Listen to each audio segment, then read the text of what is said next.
ஒரு குட்டி யானை தன்னுடைய காதல் தோல்வியை தாங்க முடியாம தற்கொலை பண்ணிக்கலான்னு மலை உச்சி மேல ஏறி நின்னு அழுதுட்டு இருக்கும் பொழுது, அப்ப இத பார்த்த ஒரு கரடியும் நீ எதுக்காக இந்த மாதிரியான முடிவை எடுத்திருக்க அப்படின்னு கேட்க, அதுக்கு அந்த குட்டி யானையும் அழுதுகிட்டே, நான் ரொம்ப அன்பு வச்ச என்னுடைய காதலி எனக்கு துரோகம் பண்ணிட்டா, என்னால அந்த வலியை தாங்கவே முடியல, அதனாலதான் நான் தற்கொலை பண்ணிக்கலான்னு முடிவு செஞ்சிருக்கிறேன், இதுக்கப்புறம் எனக்காக யாரு இருக்கா அப்படின்னு அழுதுகிட்டே சொல்லுது.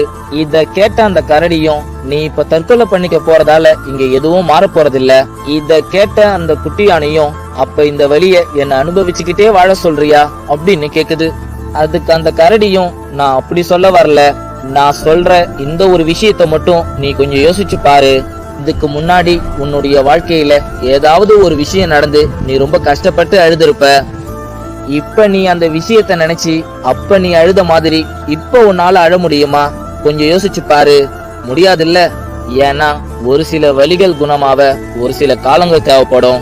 நம்ம அந்த வலிகள் சரியாவதற்கான காலத்தை கொடுத்தாலே போதுமே தவிர நம்ம உயிரை விடணும்னு எந்த ஒரு அவசியமும் இல்ல. நீ ஒரு விஷயத்த மட்டும் நல்லா புரிஞ்சுக்கோ. நீ யாருக்காக தற்கொலை பண்ணிக்கலான்னு முடிவு எடுத்தியோ அவங்க உன்னை இப்ப நினைச்சு யோசிச்சிருப்பாங்களான்னு எனக்கு தெரியாது. ஆனா நேத்து நைட்ல இருந்து உன்னை காணோன்னு உங்க அம்மா அழுதுகிட்டே தேடாத இடமே இல்ல தெரியுமா?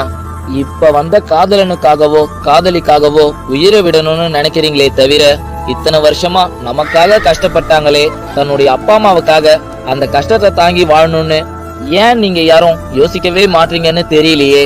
தயவு செஞ்சு நீங்க எல்லாரும் கொஞ்சம் யோசிச்சு செயல்படுங்க.